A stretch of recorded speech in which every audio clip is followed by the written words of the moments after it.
Don't be a Karen, as Penny was saying. But the story behind my wife was in the very early stages of labor, and then I saw a video from Penny on Facebook, because what do you do while your wife is in labor? You check out Facebook. And saw this video of this house and reached out to her right away. I was like, hey, I need more information about this. And so she sent me some pictures, we're going back and forth, and then she's like, do you want to come see it? I'm like, by the way, Emily's going into labor right now. Probably not a great idea. Send over the DocuSign. So shortly after Bruno arrived, got her to sign off, and here we are. So I don't see Daniel here, but if you see Daniel Thomas around, he did the majority of the work in this house. So if you're looking at this and you're trying to figure out, okay, what does this look like? He is someone I would definitely connect with because he is an expert in so many different areas. So very well worth having in your back pocket. But I wanted to go through some of the numbers to give an understanding of what it was that drew me to this property, what the process has been like, and then what are the next steps moving forward. So that way you have an actual realistic picture of what this looks like. So for Emily and I, we own a property in Sylvan that we live in, and then we rent out the downstairs. But previous to that, we had another property here in Red Deer that we did the same thing. Lived upstairs, had tenants downstairs, saved up enough money for the next down payment, moved to Sylvan, and then over time, we've been there for about 3 years. The prices on our clothes have just skyrocketed. We saw houses going up for sale that were over 100,000 of what we paid for it. So I'm the branch manager at ATB, and so I went and asked someone. I was like, hey, what can we do here? And got a HELOC, a home equity line of credit, against our house because our house went up $100,000 in value. And so it's like, how can I pull out that value and do something different with it? And so that was this. This was how we got our down payment. This is how we afforded to actually do different things in the house. Was we knew that we could leverage what we already had, so that way it wasn't actually using any money out of pocket for us. So when we looked at this property, this is the fun little calculations that I constantly have running on my phone for almost every single property. I am on Realtor basically every day and just constantly crunching numbers to see what's worthwhile, what isn't. So this property was listed at $289. And so we knew that we were going to put 20% down, so down payment would be $57,800. So the mortgage amount, $23,120. Rates currently aren't very great, we're going to be honest. So our rate right now is at 5.99%, and then the monthly payment is $1,478. Then here, I just usually do averages for this. So taxes, insurance, utilities, vacancy rate, and repairs, all going to be average based off of what I've experienced having renters and what renters are paying right now. So that gave us our total monthly cost of $24 and change. Then rents, this will be renting out for a total of $3,450, which seems crazy, but that's where rents are right now. So upstairs we'll be able to get $2,100, that's including utilities, and then downstairs we'll be able to get $1,350. And I don't think we'll have a problem with that. Again, I was helping out a friend a couple months ago, trying to find tenants for upstairs. There's only going to be 3 bedrooms, no garage, no access to the backyard, shared laundry just like this space, $2,100, and I had over 100 inquiries on it. Showed it to 2 people, and within that night I had the deposit for 1 couple that wanted to move in. So people are willing to pay that much in Red Deer, which is crazy, but it works, and that's okay because everything's going up in price. So the profit on that was just over $1,000. So then what I like to look at is the cash on cash ROI. To me, that's a really important metric because otherwise, why wouldn't I just keep my money with an investor? On average, investors are probably getting about 6 to 10% is kind of the average. Right now, it's probably on the lower side just because the stock markets aren't doing very well. And so I know that if I can get 8% or higher, it makes sense for me to invest in real estate because of so many other factors that are happening. Otherwise, if it's going to be 8% or lower, I'm a bit more skeptical on it because I don't want that extra headache on my life. I don't want to be answering the phone for renters. I don't want to have to go away from my kids, things like that. But if it's already 8% or higher, I'm like, you know what? That extra phone call in the middle of the night, not too bad. I'm gonna take that. So when I crunch it down, we have down payment, we have closing costs I average about $2,000. We have the reno, which was averaging about $25,000 is what I budgeted for that. The total amount of cash putting into this to get it was $84,800. So the annual cash flow, the profit times by 12 for 12 months in the year, $12,444. So when you divide the annual cash flow and the total amount put it in, the ROI is 14.67%. So well above the 8% where kind of my baseline is. So I'm like, this makes sense. How do we make this actually happen? So again, pull up the money from the HELOC, had down payment, went to the bank, and we talked about a few different strategies of what could happen. Again, contacted Daniel. He also does home inspections. So I'm like, Daniel, I want you to give me the worst home inspection you've ever written in your life. I want you to make me scared to buy this house, because I'm going to take this and go back to the seller and say, this is everything that's wrong with the property that wasn't disclosed. What can you do for me? So we did that. The other benefit was he wrote everything down, and then I could provide that to the bank to say, this is all the costs of everything. So from $289, the price dropped to $279. So we were able to save an extra 10 grand, which is great. We already had it under contract. I went back to them. They didn't want to go and negotiate with someone else. It was an estate sale. They wanted to get things wrapped up. So they agreed at $279. So all the numbers broken down based off that, our ROI actually went up to 15.77. So it increased an extra percent just from saving 10 grand. So that little amount actually has a multiplying effect afterwards that would be really beneficial. So from there, the next stage was, how do I get my reno costs back? So what we did was purchase plus improvements. So in a typical burst strategy, this doesn't make sense because you're going to be refinancing out at the end.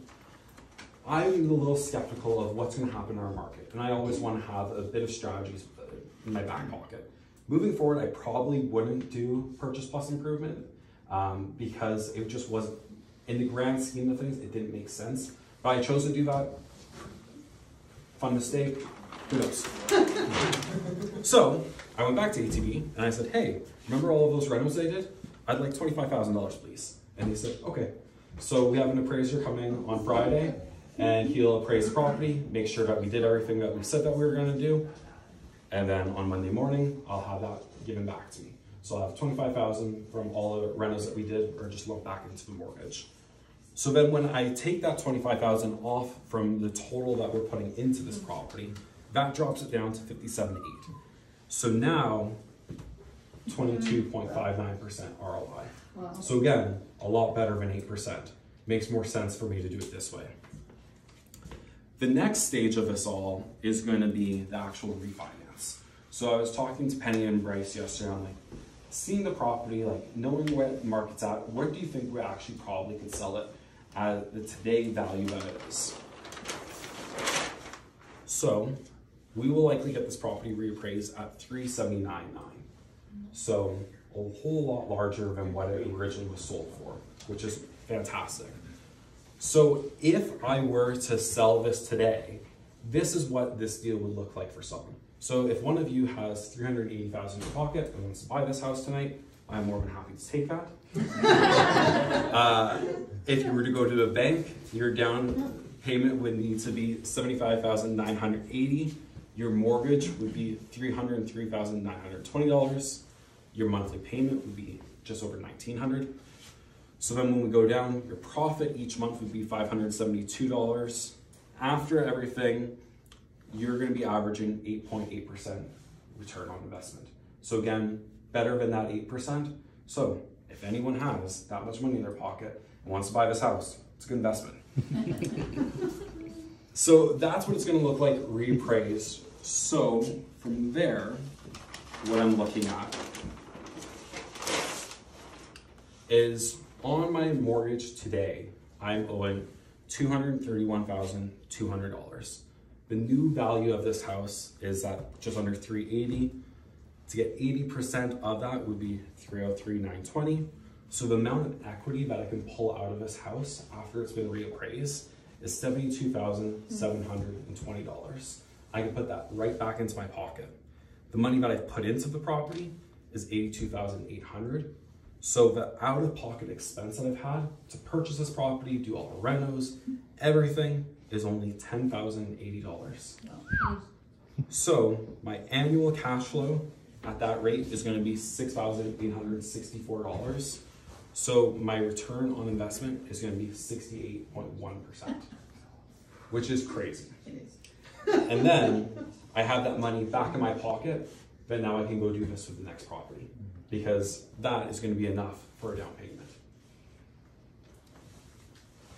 Keeps getting better. Oh, wait, there's more. There is more. The mortgage pay down. So every month, renters are paying down the mortgage.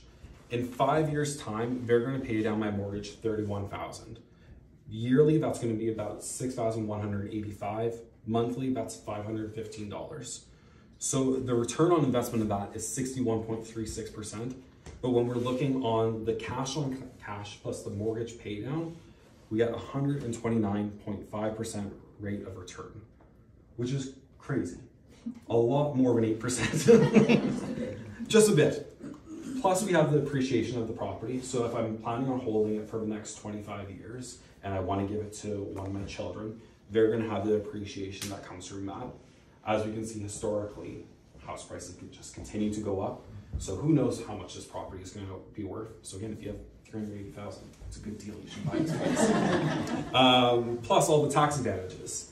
For myself, I'm the branch manager at ATV, and so I wanted to figure out how can I offset my salary as much so I'm not paying taxes. This is a perfect way to offset my taxes. That way I can pay as much to zero as possible, and then I have future things that I can use as tax depreciation. So as you were touring around the property, for some people I made mention about that bathroom back there. It's a really old looking tub, the tile work isn't great. I don't want to do that yet because I'm like, I've done everything that I need to do to get to where I want it. But if my tenant moves out next year, in 2 years, 3 years time, that's going to be the first thing I do. And again, that's going to continue to add value to this property. And so in 5 years time, when my mortgage comes up for renewal, I'm not going to renew it. I'm going to extend the mortgage out and pull out that equity again because I know that prices have gone up. So lots of information, lots of numbers. I know that Penny had some questions, as well as if anyone else has any questions, I'm more than happy to go through it. But a couple of fun things about this property, and maybe we should have put a caveat before, is when we were doing all the negotiations, like I said, my wife was in labor, we weren't like asking all the questions, we were asking like the majority, and I knew the numbers we'd send, so I'm like, I'm just gonna trust the process on this. So my dad was one person that was helping out with a lot of things. So I was in here and he was ripping out carpets. Got into a conversation with the next door neighbor and found out the lady that owned this actually died in this house. So I am sorry if that freaks any of you out. But she died in the house, and then later on as he's removing the carpet, he finds where she died. Oh. Which is not a very fun experience. The other interesting one was when we did the inspection, the stove in that kitchen wasn't working. Didn't think anything of it, pull it out, leave it on the kitchen floor. We're going and doing other things, we're running power, and all of a sudden power shuts off. We're like, that's really weird, like why did the power shut off? Call the electrical company, and then they tell us that because she had passed away, she wasn't paying her bill, so there was a power blocker put on the house. So you can run lights, but you can't run anything else. So I'm like, okay, how much, like, when can this get back on? Like, it'll probably be Monday, 48 hours. So Friday, pack up, don't think anything of it. My dad comes over on Sunday, and there's smoke everywhere. They had turned back on the power, and it turns out our stove works. And it was burning a nice hole in the kitchen. So we weren't planning on doing flooring in the kitchen, but as you can see, there's flooring in the kitchen now. So you never know what you're gonna expect, like there's always little things, but overall, like the process is fun. Like it's great, like the people that you gotta work with, whether it's Penny and Bryce, whether it's been Daniel, Dion's helped me come in and do the baseboards, like there's lots of people that have been a part of it, which is like the journey itself is great, other than obviously the rate on return.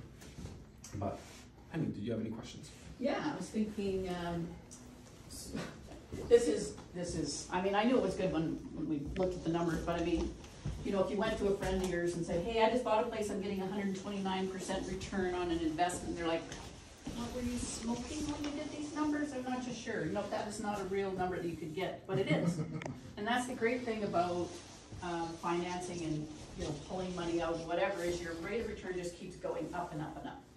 But, you know, when's the last time you learned this in school? Did anybody teach this to you in school? No, it's like, one guy on Facebook, he says to Bryce, he goes, you know, it's really easy. I'm mad that I don't know this. He goes, but the sad part is I have to go on TikTok to figure out how to make money. Right. I have to follow you so I can figure out how to make money. But, so what is the thing that would scare you away? Like if you were looking at a property, you're like, yeah, I'm never buying that. What would that look like? I think my tolerance level is quite high. And I think Emily's risk level is just different than mine. And so because we're a team and we're a partnership, it's making sure that we're both on the same page. So I don't know if there's necessarily I haven't seen something where I'm like, I would shy away from. Emily would shy away from a few more things than I would. I know Dion was sending me pictures of a house in Red Deer, and it just looks like a disaster. And like the initial look of it is just like, that's gonna be a brave person that tackles it. 169? Yes. Yeah, it's in your folders. Yes. We printed that one off. It is like, there's so much potential there. I think just because of my workload and like having a family as well, might not be the project for me, but if someone else is out there, that's a great one, and there's probably people that would partner on that one because of the potential that's there.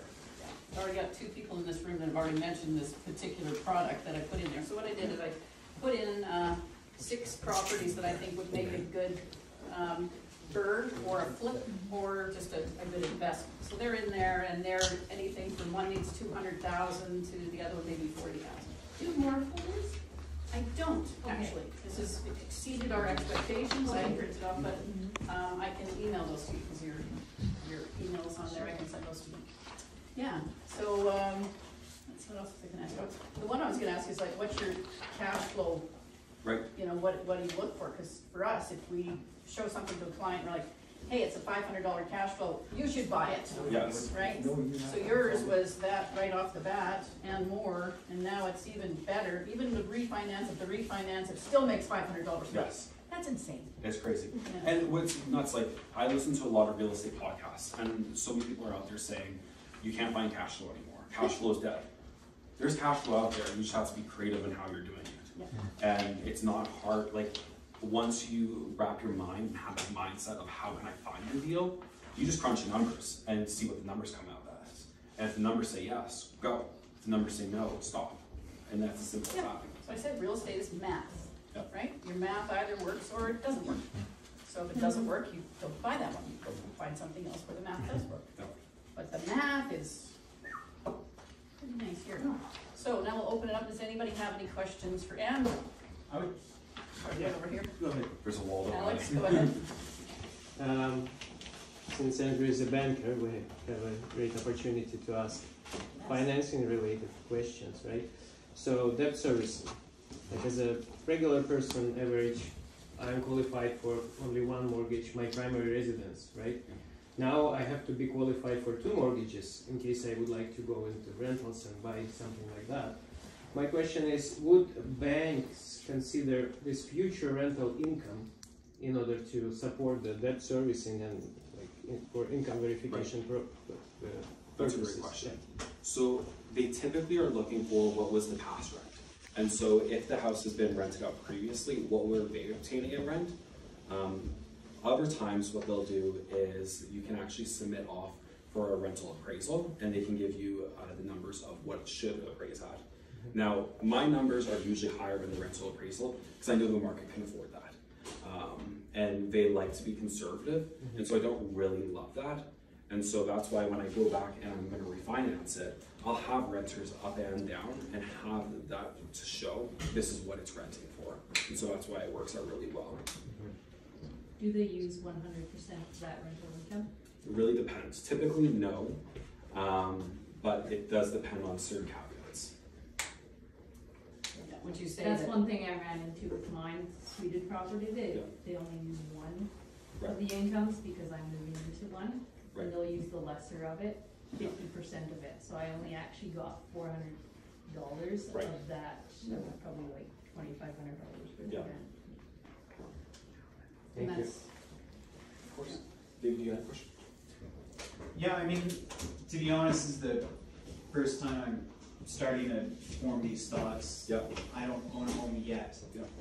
but I've been shied away from even thinking about purchasing a home because of these, homes cost so much, and how Right. are you gonna apply for a mortgage and all this stuff. Yeah. You're throwing out some numbers there that seem really appealing, but that's from your perspective. Yeah. And you owned a home already Mhm. before buying this one. Yeah. So I was just wondering if you could maybe touch to that point from a bank's point of view today. How easy is it for someone to get a loan for a mortgage today Right. for the first time? I think it really depends on each individual. Like everyone's finances are going to be personal. That's why they call it personal finances. Sure. And so for us, before we even bought our house, we knew that we needed to get our finances in order. So a big thing for that was we were going to eliminate all debt. And so we got really serious about how can we eliminate debt that we had. And we did some crazy things. Like we called up every single company that we could and negotiated our bill lower as much as possible. Instead of eating meat, we decided for our protein we were going to eat chickpeas, and we did that for 7 months until our debt was all paid off. Like we reduced our cost of living as minimal as humanly possible, so that way we can get the debt paid off and ready to go. Then once we had that paid off, it wasn't, okay, now we can go back to normal. It was, how do we continue that on to save up and be ready to buy that first property? So when we went to the bank, it was, hey, we have no debt, and also we have a large lump sum to put down on this property. And so for them, it was a no-brainer. For each person, that's going to look different. And like for us, it was a journey. It wasn't like overnight that happened. And so I think for you, if you're like thinking, hey, I want to get into this, I'm like knocking my head around it. It's mapping out, hey, what could this actually look like, and how do I accelerate that as quickly as possible? Sure. even took on extra jobs. Tell them about some of the jobs you did. Yeah, like I worked skip the dishes. So I again worked at a bank. So I'd have appointments with people, and then I would leave and start delivering food. And so I showed up at one person's house. I'm like, oh, I just did your finances. I'm going to do a burger.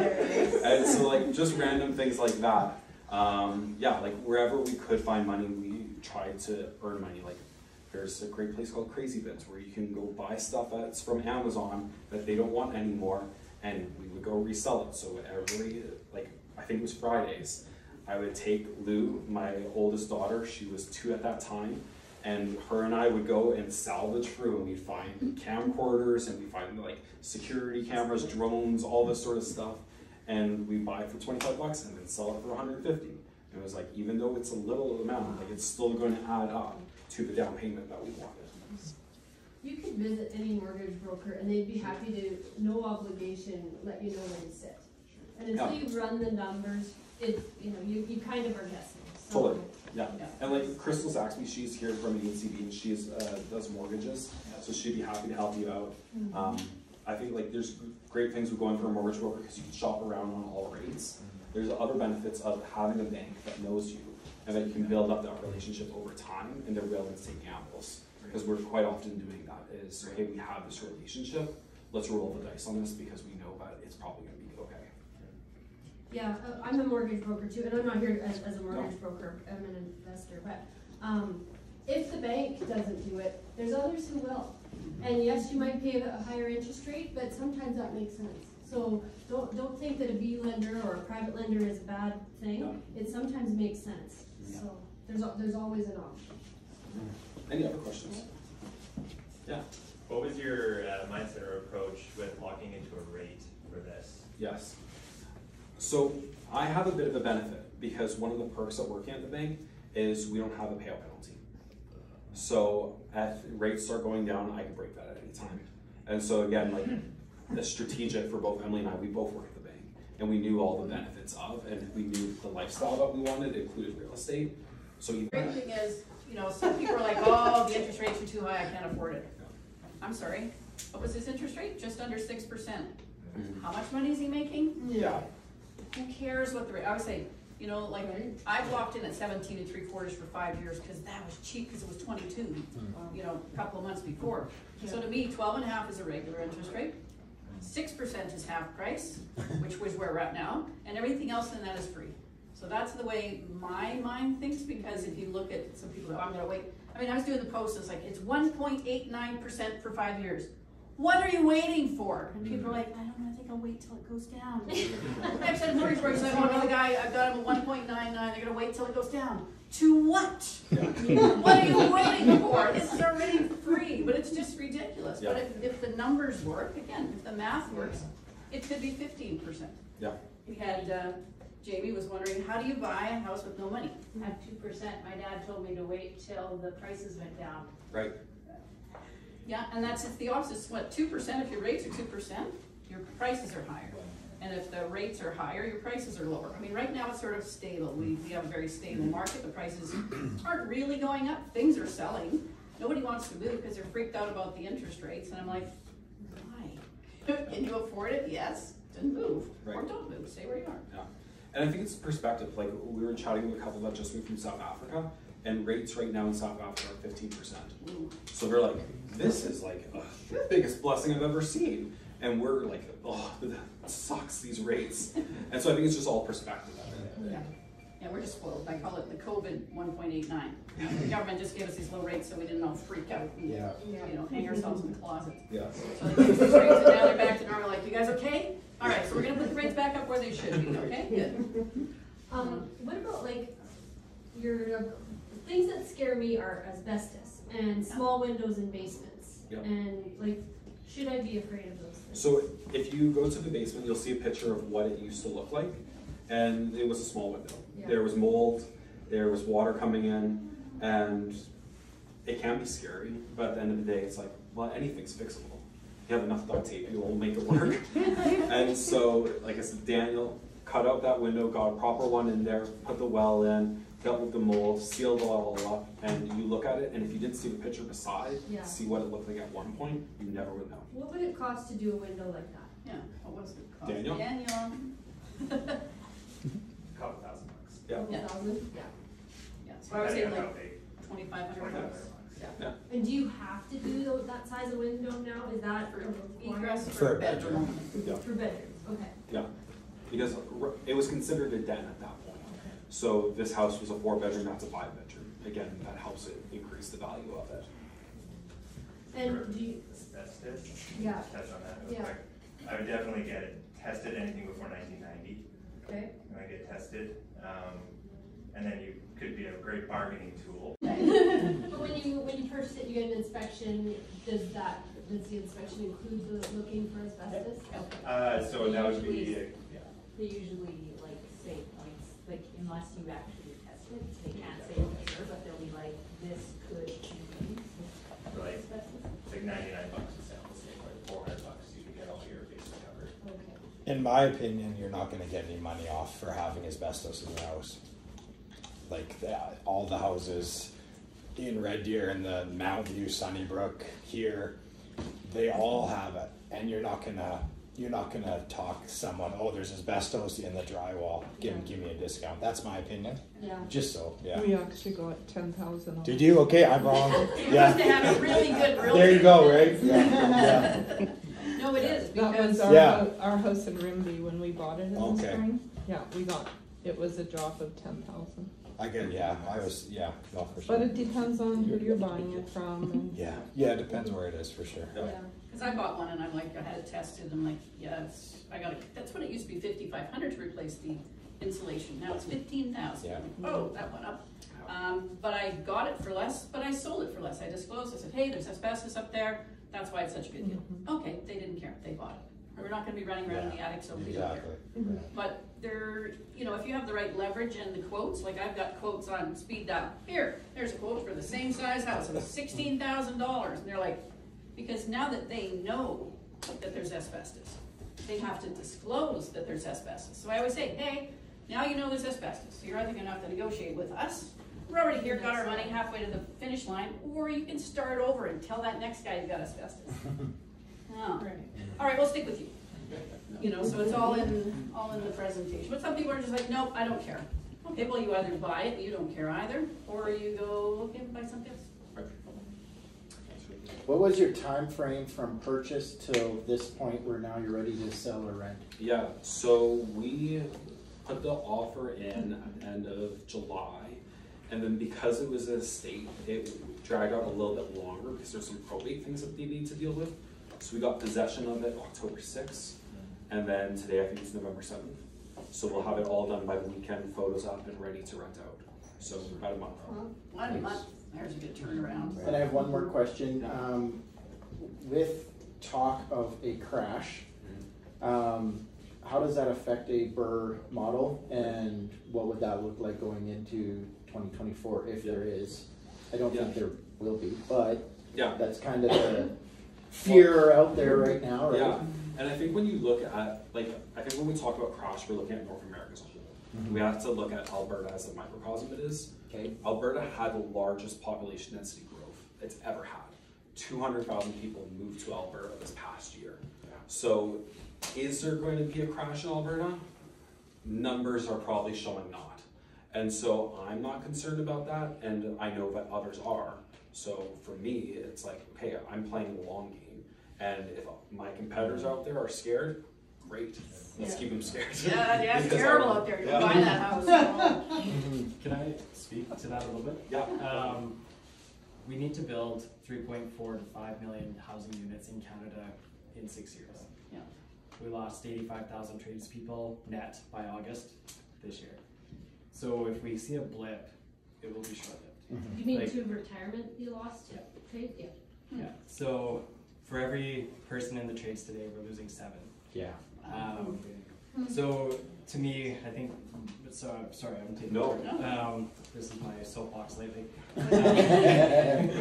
But we may see a blip, we may see some corrections. Alberta always bucks the trend to the rest of the country. So when the rest of the country is doing well, we seem to be doing a little bit less maybe, and the opposite is true. So exactly what you said, you know, we might see something North America wide, but I think that A, Alberta will buck the trend, and B, it will be a blip as because we have to find housing for people. Especially rentals, like right now I was talking, my son put up an ad. So it's a basement suite, Waska suits, tiny, it's like 600 square feet, 1 bedroom, $1,200 all in. Actually $1,290 is what it ended up being, $1,295. 75 applicants in 1.5 days, had to shut the ad down. So many people, and I'm doing a video going, people, there's, you know, the guy said, well, we just talked to a realtor who was showing us this other house for rent. There's 9 renters for every 1 rental. What are we gonna stack them? I mean, it's gonna be like Fort McMurray, like 4 to a shed, paying $1,500 for a bunk. I talked to a guy, that's literally what he was paying. You know, so it's like, if you can't do a burp, doesn't matter. If you've got a house, you're gonna get $2,100 for the upstairs, and you're gonna get $1,350 for downstairs. You're cash flowing $1,065. Do you care if you can sell it? You don't want to sell it. You're making $12,000 a year, plus your mortgage pay down. That's a lot of money. So we always like to look at the worst case scenario. The worst case scenario is really great right now in real estate, if you buy right. You know, so it has to be the right place, at the right price. You can't just like, I'm just gonna buy a house, it's gonna be great. No, there's very specific numbers that you need crunched so that you can, you know, that it makes dollars and cents.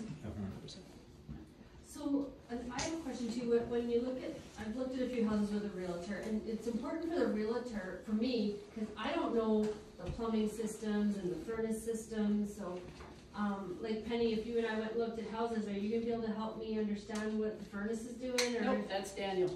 No. So that's the great thing is Daniel, come in here, Daniel. He's gone, all right. So Daniel Thomas, the guy that evaporated. So he's a home inspector.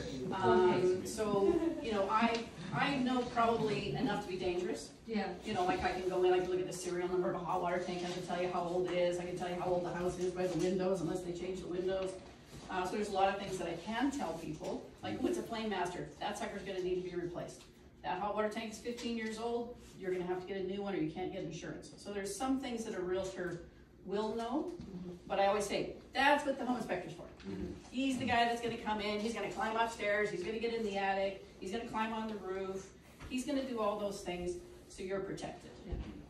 if there's some major obvious things like, ooh, there's a giant, like Dion bought one, there was a giant hole in the ceiling and there was water flooding in. Okay, I'm pretty sure we can see that just walking into the house, right? So there's some things that you can see, other things you cannot see. But home inspectors are kind of the Yeah, The like go-to. that's another thing, you just walk into a house, you see water damage in the basement. Like, for me, that would be scary, like, is that scary? depends. Is Nate, it what's new your or thoughts old? on water damage? You In just short, looked at us. yes. Yeah. Yeah, it's, I mean, so like that little window down there, like they're pretty notorious for leaking. So sometimes it's just need window wells, but it could be bigger, so you definitely want to get it inspected. It's a legal one. So at some point it was legalized or built in a way that it has legal suite. Yeah. At the same time, it doesn't have a separate entrance, right? It does. It does? In the garage. Oh, okay. Yeah. So have you had a chance to double check on that, or you just trust that whatever MLS listing put So in you there? can go onto the city of Red Deer and they have a map tool, Okay. and you can look at any house in Red Deer, and on it will say secondary suite if it legally has a secondary suite, as well as you get documentation on it. Usually we get a copy of the actual permit, Yeah. because they can get that. I just had one where, actually Amanda just bought it. And so I sent because I'm thinking, you're a bank. You can go on the website and find out. You don't have to have the appraiser go and search at the city. I said 5 minutes, so I just Googled it, I sent them 3 screenshots, and then I had the realtor send me a copy of the actual permit, which they can get from the city. They can get that fast. So yeah, you wanna make sure that it is legally suited, because otherwise they can't use part of that income to help you qualify.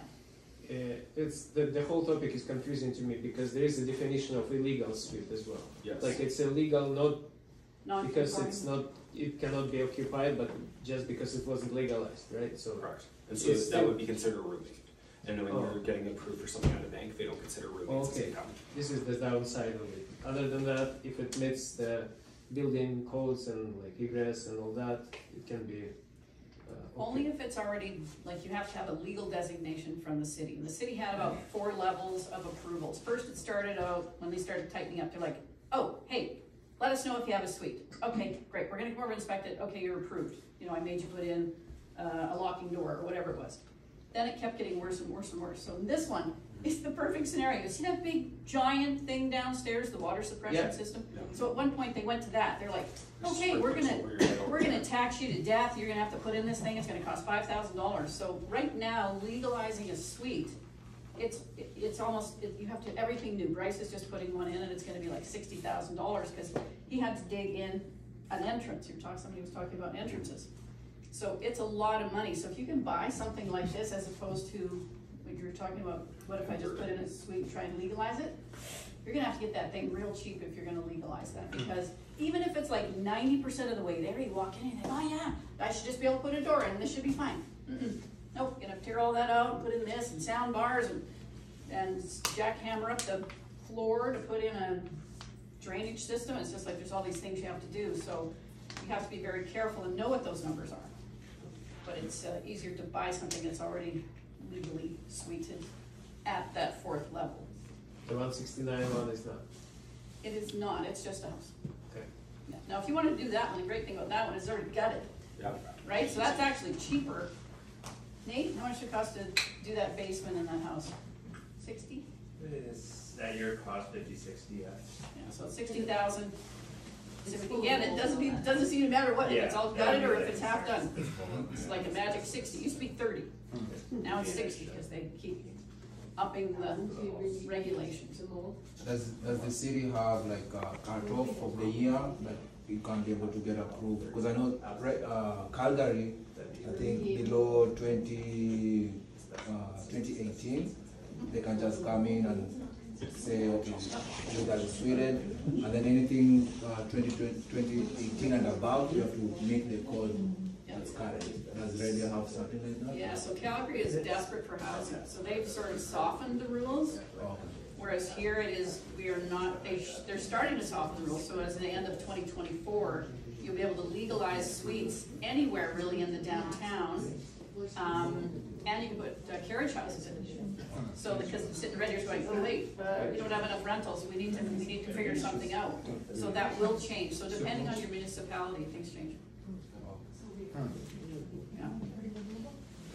But And, you know, and then it varies from like Sylvan Lake to here, and, you know, so there's lots of different rules for different places, so you have to make sure you know, you're working with somebody who knows those answers, or you know a place where you can phone us and go, how do I find the answers to this?